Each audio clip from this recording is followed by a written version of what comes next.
Assalamualaikum warahmatullahi wabarakatuh. Sahabat Islam aktual di mana saja berada, Alkisah terdapat seorang bapak dan seorang anak yang hendak menjual keledai mereka.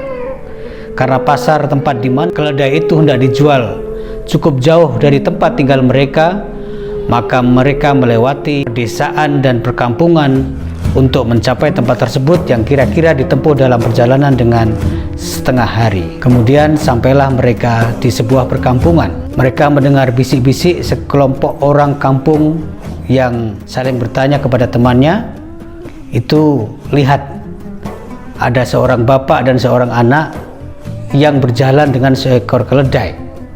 Betapa bodohnya mereka. Bukankah keledai itu bisa dinaiki? Kenapa mereka harus berjalan dan menuntun keledai itu? Demi mendengar bisik-bisik penduduk di perdesaan atau di kampung yang mereka lewati itu, berebutlah bapak dan anak ini. Wahai anakku, betul juga ya yang dikatakan oleh penduduk tadi itu, bahwa keledai ini bisa dinaiki, kenapa harus kita tuntun? Maka mereka kemudian bersepakat, kalau begitu silahkan bapak naik keledai ini terlebih dahulu, kata sang anak. Maka berjalanlah mereka, sang bapak naik keledai dan sang anak berjalan di samping keledai. Sampailah mereka di perkampungan berikutnya. Kemudian mereka juga kembali mendengar bisik-bisik dari orang-orang di perdesaan atau di perkampungan itu. Kata mereka, lihatlah itu, bapak nggak punya kasih sayang. Masa anaknya disuruh jalan, dia naik keledai. Berhentilah mereka merenungkan apa yang mereka dengar dari penduduk desa itu. Kemudian mereka kembali berembuk, wahai anakku, barangkali benar yang diomongkan oleh orang-orang desa itu, bahwa bapak ini tidak pantas naik, pantasnya kamu yang naik keledai. Maka naiklah si anak ke punggung keledai dan si bapak menuntun keledai itu atau berjalan di samping keledai. Maka perjalanan berlanjut dan sampailah mereka di perkampungan yang ketiga, dan mereka kembali mendengar perkataan atau bisik-bisik penduduk setempat. Mereka mengatakan, itu anak nggak tahu sopan santun, anak nggak ngerti kasih sayang, anak nggak ngerti hormat kepada orang tua. Masa bapaknya disuruh jalan dia naik keledai? Maka mereka berdua kemudian kembali berembuk. Karena telah 3 hal yang mereka lakukan dan ternyata salah, maka mereka memutuskan, kalau begitu mari kita naiki keledai ini bersama-sama, Pak, kata si anak.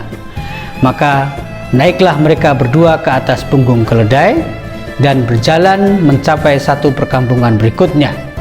Dan sama dengan yang mereka alami sebelumnya, di perkampungan ini pun mereka mendengar bisik-bisik dari penduduk desa.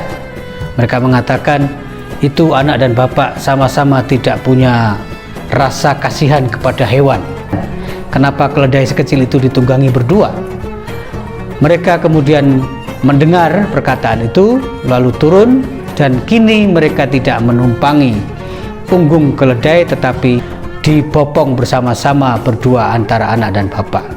Sampailah mereka kepada perkampungan berikutnya, dan mereka kembali mendengar orang menggunjing dengan mengatakan, anak dan bapak itu kok sama-sama bodoh. Bukannya keledai itu bisa dituntun biar jalan sendiri, kenapa harus digotong? Nah, sahabat Islam aktual di mana saja berada, moral cerita yang bisa kita ambil dari kisah ini adalah bahwa ternyata apapun yang dilakukan oleh seseorang atau apapun yang kita lakukan senantiasa salah di mata orang lain. Dan orang lain akan selalu melihat apapun yang kita lakukan sebagai tidak benar di matanya, karena mereka hanya melihat sekilas saja. Maka dari sini ada 2 hal yang bisa kita garis bawahi, bahwa dalam konteks kepemimpinan misalnya, membahagiakan semua orang dengan sebuah keputusan adalah satu hal yang sangat tidak mungkin di dalam menjalankan tugas kepemimpinan. Akan tetapi jika kita meyakini bahwa hal yang kita ambil itu adalah sebagai sebuah kebenaran yang kita yakini bisa membawa manfaat bagi banyak orang, maka keputusan itu harus kita ambil. Kemudian yang kedua adalah mendengarkan perkataan orang lain tentu baik, Tapi jika mendengarkan perkataan orang lain itu lalu mengubah pendirian kita tanpa mempertimbangkan konteks yang dijalani, maka itu akan membahayakan diri kita sendiri. Demikianlah, terima kasih. Wassalamualaikum warahmatullahi wabarakatuh.